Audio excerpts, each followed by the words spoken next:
കഥ കസേരകളി കഥകളി. ഒരാൾ ഒറ്റയ്ക്ക് വിചാരിച്ചാൽ അക്കൗണ്ടിൽ നിന്ന് എടുക്കാൻ സാധിക്കാത്ത അത്ര ഭാരിച്ച തുക ശമ്പളം നൽകുന്ന സംസ്ഥാനമായി കേരളം മാറിയെന്നാണ് പറഞ്ഞു കേൾക്കുന്നത്. അതുകൊണ്ട് ഘട്ടം ഘട്ടമായി ശമ്പളം നൽകുന്ന പ്രത്യേക സംവിധാനമാണ് കേരള സർക്കാർ നടപ്പിലാക്കി വരുന്നത്. പൈസ ഇല്ലാത്തതുകൊണ്ടൊന്നുമല്ല കേട്ടോ, എല്ലാവരും ഒരുമിച്ചെടുത്താൽ സിസ്റ്റം ഹാങ് ആവാൻ സാധ്യതയുള്ളത് കൊണ്ടാണ് ശമ്പളത്തിന് പരിധി നിശ്ചയിച്ചതെന്നാണ് ബാലഗോപാലൻ മന്ത്രി പറയുന്നത്. അത് നിയന്ത്രണമല്ല, ഈ 3-4 ദിവസം കൊണ്ട് തീരും ആ പ്രശ്നം. ഒരുമിച്ച് നിങ്ങളങ്ങ് പോയാൽ ഇത് ഈ സിസ്റ്റം ഹാങ് ആവുകയും പ്രശ്നങ്ങൾ വരാം. സോഫ്റ്റ്വെയറിലുള്ള സാങ്കേതിക തകരാറാണ്. കേരളം ഭരിക്കുന്ന ധനകാര്യമന്ത്രി മിസ്റ്റർ ബാലഗോപാൽ അങ്ങ് കേരളത്തിലെ ജനങ്ങളോടും ജീവനക്കാരോടും പറയുന്നത് പച്ചക്കള്ളമാണ് എന്ന് പറയാൻ ഞാൻ ആഗ്രഹിക്കുന്നു. ഞാൻ പോവാ. ഇന്ന് വൈകുന്നേരത്തിന് ശമ്പളം എന്റെ വീട്ടിലെത്തിച്ചില്ലെങ്കിൽ നാളെ മുതൽ എന്നെ കാണത്തില്ല. 200 കോടി രൂപ കയ്യിൽ വെച്ചിട്ട് ആദ്യത്തെ 4-5 ദിവസക്കാലം 4500-5000 കോടി രൂപയുടെ ക്യാഷ് ഫ്ലോ നിങ്ങൾ എങ്ങനെ ഉണ്ടാക്കും? മാജിക് വല്ലതും കയ്യിലുണ്ടോ? അലാവുദ്ദീന്റെ അത്ഭുത വിളക്ക് കയ്യിലുണ്ടോ? അലാവുദ്ദീന്റെ ഒരു അത്ഭുത വിളക്ക് കയ്യിലുണ്ട്. അത് വെച്ചാണ് സോഫ്റ്റ്വെയർ ഉഡായിപ്പ്, സോഫ്റ്റ്വെയർ തട്ടിപ്പ് ഇവിടെ നടത്തിയത്. ഞാൻ ആകെ തരാനുള്ളത് 7,49,000 രൂപ.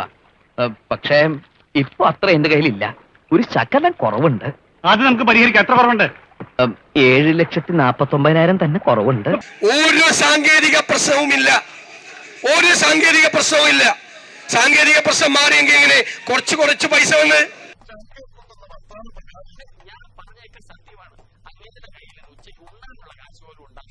ആ പ്രശ്നം ഈ 2-3 ദിവസം കൊണ്ട് അത് പോയി തീരും എന്നുള്ളതിന് ഉറപ്പുണ്ടാക്കിയിട്ടുണ്ട്. ട്രഷറി വഴി ഇപ്പോൾ ഉദ്യോഗസ്ഥന്മാരുമായിട്ടുള്ള മീറ്റിംഗ് കഴിഞ്ഞ ദിവസം ഉണ്ടായിരുന്നു. ഇന്നിപ്പോൾ രാവിലെ മീറ്റിംഗ് ഉണ്ടായിരുന്നു. അപ്പോൾ അതനുസരിച്ച് കാര്യങ്ങൾ ചെയ്യും. ഇതിപ്പോ ഇന്നും നാളെയും തീരാൻ പോകുന്നില്ല. 5-ാം തീയതി ആയാലും 6-ാം തീയതി ആയാലും തീരാൻ പോകുന്നില്ല. ഇത് ഈ മാസം 15-ാം തീയതി വരെ ഈ പ്രശ്നം നീണ്ടുപോകും. നിന്റെ കാശ് ഞാൻ തരും. എപ്പ തരും? ഇപ്പം തരൂല, കിട്ടുമ്പോ തരും. മതി. എടാ ബാലേട്ടൻ ഒരു വാക്ക് പറഞ്ഞ വാക്കല്ലേ? അതെ. മാത്രമല്ല ഇത് മാർച്ചാണ്. കോടിക്കണക്കിന് രൂപ വേണം കയ്യിൽ. ഒരു നയാ പൈസ കയ്യിലില്ല. സത്യം പറയാലോ, ഒരു മാസം തട്ടി മുട്ടി ജീവിച്ചു പോണെങ്കിൽ തന്നെ ഒരു 1.5 കോടി രൂപ വേണം. ചില മാസങ്ങളിൽ 2 വരെ പോവും. അതേത് മാസം? ഏപ്രിൽ. കേരളത്തിൽ ഇന്ന് പൂച്ചകൾക്ക് പ്രസവിച്ച് കിടക്കാൻ പറ്റുന്ന ഏറ്റവും നല്ല സ്ഥലം ഖജനാവാണെന്നാണ് സതീഷിന്റെ വിലയിരുത്തൽ. അതുകൊണ്ട് സ്വന്തം വീട്ടിലെ പൂച്ചകളെ കൂടി ഖജനാവിലേക്ക് സുഖപ്രസവത്തിന് അയക്കാനാണ് സതീഷിന്റെ പരിപാടി. അതിപ്പോൾ കഴിഞ്ഞ ദിവസം പ്രശ്നം ഉണ്ടായിരുന്നു. നമ്മൾ പറഞ്ഞു 1-ാം തീയതി, അന്ന് കുറേ പേർക്ക് കിട്ടി. ഇനിയുള്ളത് സാധാരണഗതിയിൽ 1, 2, 3 തീയതികളിലാണ് കൊടുക്കുന്നത്. അതെന്തുകൊണ്ട് അങ്ങനെ വെച്ചേക്കുന്നത്? അത് സാമ്പത്തിക പ്രശ്നം കൊണ്ട് മാത്രമല്ലല്ലോ. പണം ബാലേട്ടനൊരു പ്രശ്നമല്ല, പക്ഷെ പണത്തിന് ബാലേട്ടനൊരു പ്രശ്നമാണ്. ട്രഷറിയിൽ പൂച്ച വിറ്റ് കിടക്കുകയാണ് എന്ന് പറഞ്ഞവർക്ക് മറുപടി ഞങ്ങൾ നൽകുമെന്ന് പറഞ്ഞ് ഇതാണോ ബാലഗോപാൽ മറുപടി? ഞാൻ പറയാൻ കാര്യം എന്റെ വീട്ടിൽ ഇഷ്ടം പോലെ പൂച്ചയുണ്ട്. അത് പ്രസവിക്കാനുള്ള ദിവസം ആരുമില്ലാത്ത ഒന്നുമില്ലാത്ത ഒരു സ്ഥലത്ത് പോയിട്ട് പ്രസവിക്കും. കേരളത്തിൽ ഇപ്പോൾ പൂച്ച പ്രസവിക്കാൻ പറ്റിയ ഏറ്റവും നല്ല സ്ഥലം കേരളത്തിന്റെ ഖജനാവാണ്. വെറുതെ പറഞ്ഞല്ല. ചിരിക്കണം. എന്താ ഒരു വലിയ തമാശ പറഞ്ഞതല്ലേ? ചിരിക്കണമെങ്കിൽ ചിരിക്കാം.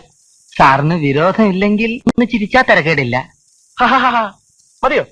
1-ാം തീയതി തൊട്ട് 5-ാം തീയതി വരെ 5000 കോടി രൂപ വേണം. കയ്യിലുള്ളത് എത്രയാ? 200 കോടി. ഇതാണ് തട്ടിപ്പ്. അപ്പൊ നിങ്ങൾ എന്തിനാ ആളുകളെ കബളിപ്പിക്കുന്നത്, ജനങ്ങളെ കബളിപ്പിക്കുന്നത്? ഞാൻ ഇത്രയും പറഞ്ഞു. വേണമെങ്കിൽ എനിക്ക് പറയാം, ഇങ്ങനത്തെ ഒരു കാര്യങ്ങൾ പറയാതിരിക്കാം. എല്ലാം സുതാര്യമായിട്ടാണ്. അതുകൊണ്ട് തന്നെയാണ്. നിങ്ങൾ കട്ടോ, പക്ഷെ ഞാൻ കക്കുന്നില്ല എന്ന് പറഞ്ഞുകൊണ്ട് കക്കരുത്. എനിക്ക് സങ്കടം. കുറെ സർക്കാർ വിലാസ സംഘടനകളുണ്ട്. മന്നവേന്ദ്ര വിളങ്ങുന്നു നിൻമുഖം ചന്ദ്രനെ പോലെ എന്ന് പാടി വിദൂഷക വേഷം കെട്ടി ആടിക്കൊണ്ടിരിക്കുക. വിദൂഷക വേഷം കെട്ടി ആടിക്കൊണ്ടിരിക്കുക. അവരെല്ലാം തിരിച്ചറിയും.